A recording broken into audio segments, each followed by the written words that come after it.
The journey of my professional identity began with Oh, the Places You'll Go by Dr. Seuss. My supervising teacher presented this book to me as my going-away gift at the end of my student teaching experience. Her wish was that she had positively affected the places that I would go in the future.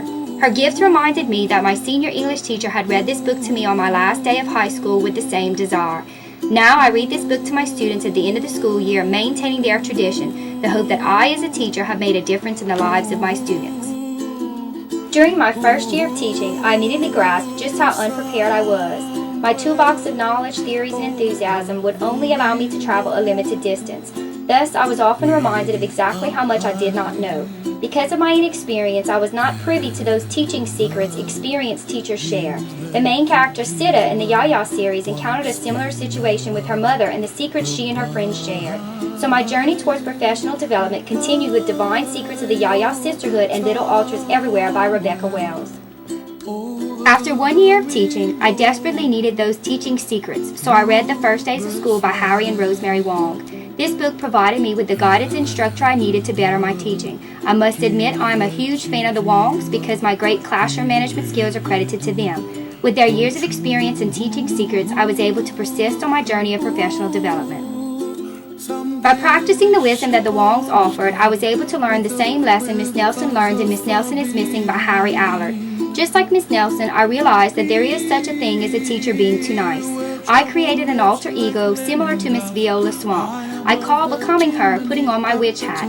Even though I do not often need to put on my witch hat, my students now know the witch hat is present and can always be put on with very little effort. My journey of professional development experienced a slight detour because of a witch hat. Because I can put on my witch hat like Viola Swamp, students are often worried about being in my class. I have been told by many of my students that they were scared to have me as a teacher. However, they always tell me a few weeks into the school year that there was nothing of which to be afraid. I guess I could say that my reputation precedes me, like the teacher from the Black Lagoon by Mike Thaler. Mrs. Green is thought to be a fire-breathing, student-eating dragon of a teacher, but she really isn't. So my journey of professional development returned to its original path. During my second year of teaching, I met the teacher, mentor, and friend who would change my life, Miss Timmy Melanson. Even though she detected my lack of direction and the assistance I required, she graciously befriended me and eventually became my mentor. Her bubbly personality, easygoing nature, and quirky sense of humor were just what I needed in both a friend and a mentor. She continued to teach me the lessons of teaching as well as the lessons of life. In return, I have attempted to do the same for a brand new teacher whom I have befriended and mentored, Miss Erica Trahan. Thus, my journey of professional development resumes with Tuesdays with Maury by Mitch Albom. Yayas in Bloom by Rebecca Wells provided readers with an update on the Yayas and the Petite Yayas. It displayed the sorrows and joys these characters and their families continue to experience. But mostly it showed the amount of growth and maturity that had been experienced by these characters as they progressed in life, remembered that life, and reflected upon that life. Years into my teaching career, I performed the same task, remembering and reflecting upon my teaching. As a result, I evaluated my teaching, embracing the positive and attempting to improve upon the negative. Again, I progressed on my journey of professional development. With years of teaching experience under my belt, I searched for more than just professional development in my life. I wanted some personal development. Lawson Michael Broussard was born 6 weeks early on January 29, 2007. Thus, my new life as a mother, wife, and teacher began. So Smotherhood began. In Smotherhood by Amanda Lamb, a mother recounts tales of the good, the bad, and the ugly of being a working mother. Upon my return to work, I quickly realized how hard it would be to establish a balanced life. However, being smothered by my home and my work allowed me to appreciate the personal and professional gifts I had been granted. At this point, my journey of professional development involved many tears and many laughs. After struggling through the times of smotherhood, I finally found some relief in my personal and professional life. My tears and laughs were replaced with a sense of calm and peace. In Eat, Pray, and Love by Elizabeth Gilbert, Elizabeth tells her story of achieving balance in life. Life is as simple as that. Eat, pray, and love. Parenting and teaching are that simple too. This book reminded me of the simple things in life. It brought me back to my core and aided in my search of feeling centered.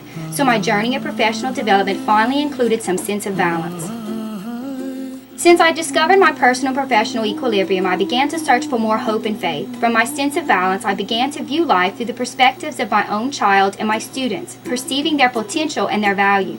Cedric Jennings in A Hope in the Unseen by Ron Susskind perfectly exhibits these qualities. Several thought that Cedric would never succeed, but he proved them wrong every step of the way. My classroom includes students who have the capability to be Cedric.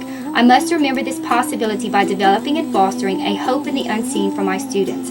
After all, the substance of faith is a hope in the unseen. My journey of professional development became a test of faith and hope in my students as well as myself.